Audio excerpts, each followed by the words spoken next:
Hello, I'm James. McNamee, doesn't really matter. I've been called a few things. As long as I get called by dinner time, I'm happy. Right, so it's good to be here, and it's actually a pleasure and a privilege, really. I was speaking with a few people last night, catching up, and my initial thoughts were, man, I'm way not smart enough to be in this group. There's some really cool technical people, and you heard some good technical speakers this morning, way above my pay grade, but really interesting, really good. And my other thought was, man, I'm going to need some more heads up next time, Joss, please, because haven't got enough facial hair, so I need some more time to grow. So yes, we are Garson Hops, and we are the new kid on the block. We're the southernmost, and we've also got mountains as well. So hopefully they're pretty good. So the next 10 to 12 minutes, I'm going to talk about, I guess, what our opportunity is. Talk a little bit about our journey, how we got to where we are, and what makes us different. And I'd like to point out during this, we're not saying our hops are better than anyone else's. Our hops are different. We're different down there. So if I find a clicker, that's our journey. Right, so this is where hops are traditionally grown around the world, and the green bands, and I think it's between 35 and 55 latitude, a parallel. And so I'll talk about our challenges, what's different. So our challenges are, as Pete mentioned, I guess, is farming. So our ancestors came over to New Zealand to the Skippers Gold Rush. For those who are lucky enough to be down in Queensland the last few days, the Skippers is way behind there. It's a gold rush area down there. And our ancestors went in there and managed to obviously find a bit of gold, and then they moved down to Garston. There was a ballot, and you got the right to buy 200 acres, because 200 acres is all you needed to make a living those days. So we won the ballot, and we got our 200 acres. And we farmed away, and there's no gold down there, so we turned wool into our new gold. So we farmed sheep. As time went on, you ended up buying out your neighbour's 200 acres, because 200 acres wasn't enough, and you bought another horse and carried on. And then time went on, you bought another 200 acres, sacked their worker, and bought yourself a tractor, because tractors had come along. But again, your farm's getting bigger, you're getting busier, and our community's getting smaller. We've actually got a smaller community than we used to have. The Korean War kicked off, and wool went for a pound. New Zealand was still in pounds in those days. And I remember my sister-in-laws going around and plucking handfuls of wool off the barbed wire fence. Wool was worth so much money those days, it was worth the effort to go and do that. They'd go out and find the dead sheep and pluck the wool off them. So we made 90% of our income from wool in those days. Fast forward to now, that 90% has shrunk, and now it's minus 10%. We get a bill for our wool. The wool's still a good product, but what we pay the shearers is more than we get for the wool. So we started thinking about what else can we do. Our meat prices are variable, they come up, they go down again. So like most things, a conversation over beer with a mate, and we talked about, right, hops, where do they grow in the world? So we had a wee look on Dr. Google, as you do with most things when you're not smart enough, and have a look around. And we found they grow in 45 up north, so we thought, oh well, let's have a look. So, and bang, there's a new star came in the bottom, and that's where we are, way down there. So we're in latitude 45. What we've got down there is longer daylight hours. And we've also got the temperature difference that Richard was talking about. We've got colder nights, and we've got really, really cold winters. So that helps the plant in a lot of different ways. It helps them shut them down for the winter. And I think during the season, it also helps them accentuate and create a different flavour. The longest day in the southern hemisphere, which will be the shortest in the northern hemisphere for you guys up there, is December the 22nd. And I should know that because it's my oldest son's birthday, so don't forget it. But hops also remember on the longest day, and then hops change. They change from growing to fruiting. And so hops know what day of the year it is as well. So then they start the growing phase. The fact that then they've got, we only started harvesting last week, we've got an extra week or a week and a half for the hops to create those flavours and grow those different flavours down there. So I think that's giving us what's helped giving us our different terroir. Hops is better for our farm's environment than some other farming styles. We've got great soil. We had huge glaciers come through there in previous times, and we've got a magnificent landscape from our rivers, etc. And so the soil's really good. Hops take up CO2, we have fewer carbon emissions, we have targeted fertiliser because we use a fertigation system. You put the fertiliser straight onto the hop plants with the water. We use a two-tier farming system with sheep. So we've still got our sheep, because we're quite attached to them really, and they're quite cuddly little things. It's another story we can explain to you guys up north later. But the Australians will know it really well. But what we use is we can use the sheep in there, and they also use sheep up in the Nelson area. When you let the sheep in, they come in and they graze away at the plants. They remove the extra binds. You don't want the strength going to those extra binds. You only want 2 or 3 going up. The sheep come and do that. The sheep get rid of the weeds. And sheep have a thing called dags. There's a saying in New Zealand called rattle your dags, which basically means get moving. So dags are when the sheep don't wipe their bum that well because they haven't finished their training school, and they collect poo around their bum, so you take that off the wool, and we can put that on the ground with the hops as well. And while they're out there nicely weeding the garden for us, they're also returning fertiliser in there. So we find that two-tier farming is working really, really well for us, having the sheep and the hops together. So southern hops are different, and we've seen that showcased in a few brews so far. We've got Dan from Altitude here somewhere. Dan, you out there? Yeah, hello. So they've made a fresh hops beer last year, and they made exactly the same variety, same brew, same variety of hops, and they used one lot of hops from Freestyle, one lot from us.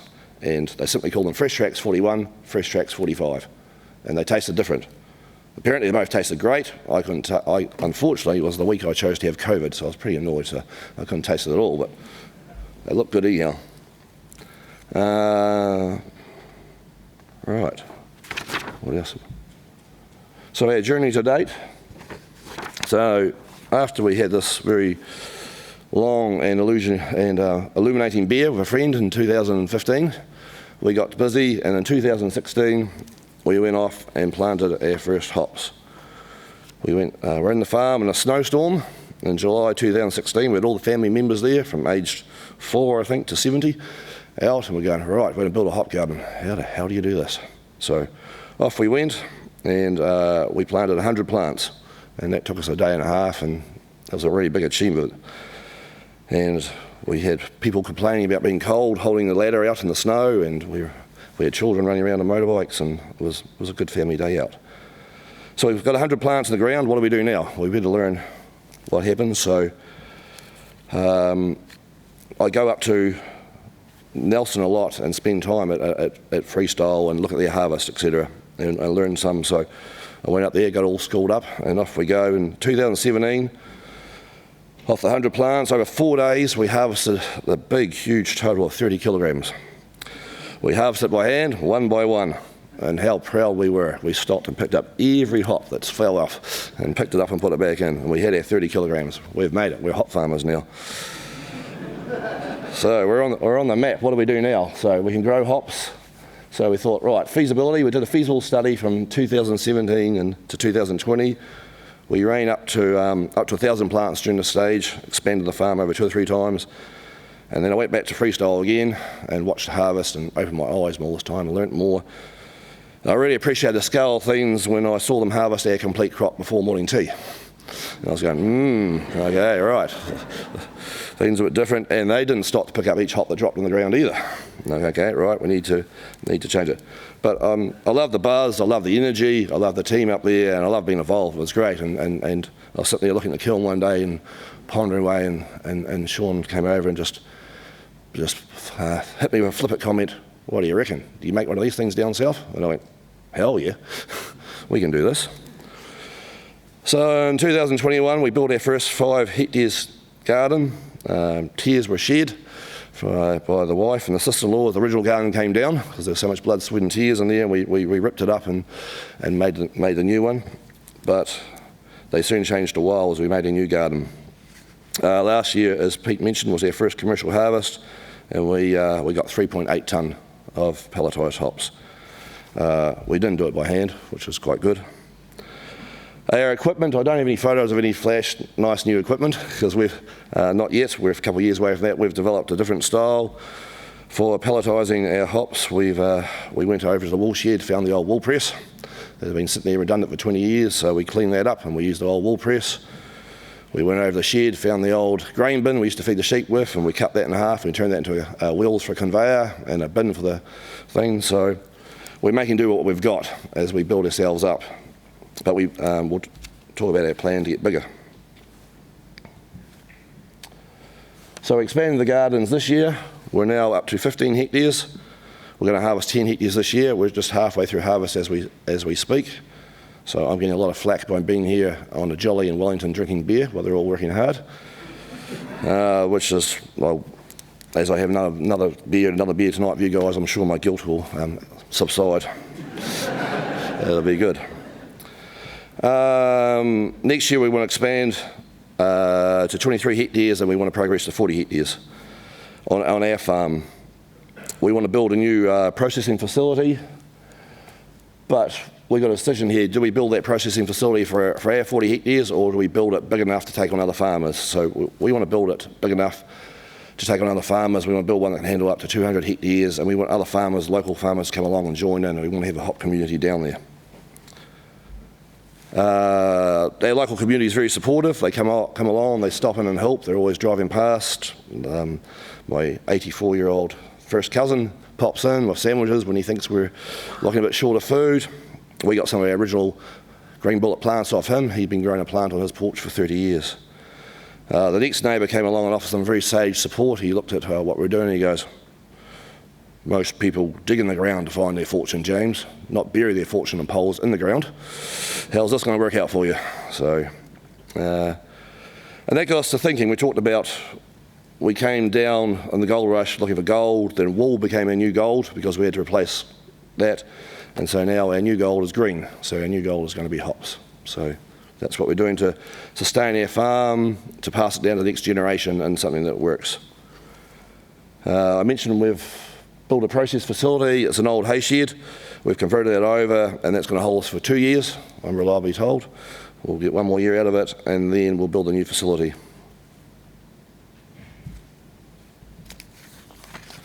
So I guess our vision is to have a different flavoured hop terroir in Southland. It's not a better terroir, it's a different one. And so we want to provide a new flavour for you really smart and creative brewers to go out there and create lovely, lovely beers that we can sample. We want to rebuild our community. As I mentioned, it's smaller now than it was when I was a kid, and we want our children to go away to high school. They have to go to boarding school, so we don't have a high school. I'm not sure what you call it in the States, maybe secondary school or college, and they don't come back. There's no jobs for them to come back to. So by doing this, we'll have jobs for them to come back. And we're already seeing that now. We've got people that bike to work, we've got people to walk to work in our community, so that's great. We want visitors to come down and explore the hop area down there. There's 10 great walks in New Zealand. We've got 4 of them within an hour of where we are. So we want people to come down and visit them. They can come along and then afterwards have a beer. And we mentioned those companion farming sheep. It doesn't end so well for some of them because what we also want to do is have a Hāpi burger. So we've got sheep feed on them, so we want to provide them the burger. And we'll probably do that from our church. Yes, we own a church. That's a different story for later on for tonight. But we've got a church, so we'd like to have a cellar door there, and we have beer and Hāpi burger in there. We want to have a connection with brewers. Dan's put his hand up. Altitude have been with us all the way through this journey. And we've got other local brewers on board now. We want them to come down and walk the farm with us. They want them to choose the area of the hops, be part of them. This half a hectare, this hectare can be yours. You can come down to it and you can sing to it, you can dance to it, you can do whatever you want to do and help. This is your area, so we want to form a strong relationship with them. As you can see, Altitude's beers are up there, so that also helps the strong relationship, having a couple of them and a yarn and talking about what's working well and what's not working well.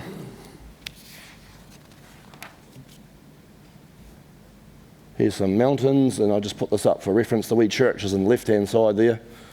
I believe I have a pointer. There's a church in there. And how we're funding our hop expansion is we've developed 8 sections here on the farm we're going to sell off and help us get the money to build our new shed. And hopefully we'll have some homes here for all the workers that are going to come into the community.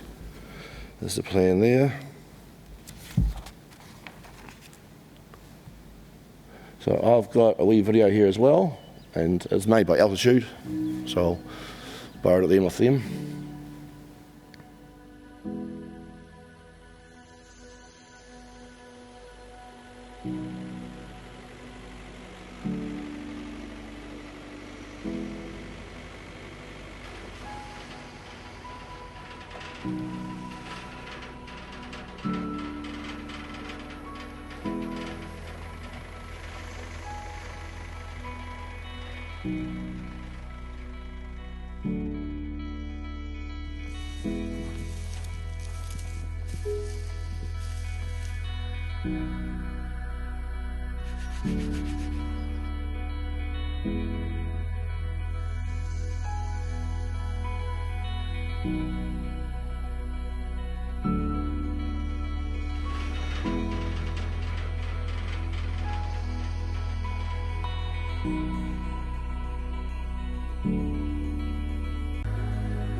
There we go. So that's our mountains. They're not better. They're different, but they're pretty cool. I've been lucky enough to travel a lot around the world, and I'm pretty happy we've got some of the best scenery down there. So our hops not only will have a different terroir, I reckon they're grown in some of the best scenery there is in the world. And if I've got my stopwatch right, we've got 2 minutes left if anyone's got any questions. I can take questions on hops and sheep. Which is the cute one? No, different one. The cute one. Yeah, her name's normally Barbara. James, I have a question. When they eat the hops, can you taste it? Yes, you definitely can taste it. They taste different. And it's like your terroir, your hops are different to the climate. So New Zealand sheep taste different to Australian sheep, which taste different to South African sheep for what they eat. And so you put the hops on there, and they definitely taste different, and it's different flavour, and it's really nice.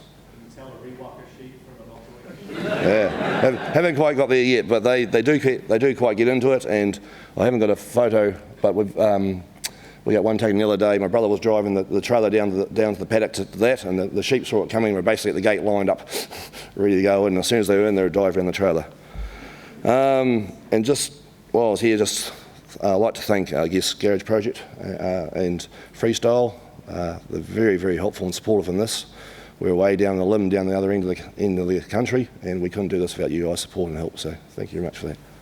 Any other questions before James leaves us? And it's not about sheep this time. That's all right. Okay. Are you at the stage where you've done any comparative oil analysis or anything like that? Like, it'd be really interesting to know from a technical standpoint what the differences are in your hops versus the different freestyle farms versus New Zealand hops versus all the other ones. There is. Dave got his team to do some tests on them last year, and we'll get some tests done this year. So there is differences in them, and Dave might explain a little bit more about hops and all that sort of stuff, because that's his technical game way better than me. But there is definitely a difference. There's data available, so I can get it to you. If anyone else wants any questions, come and see me for a beer afterwards while I'm working off my guilt.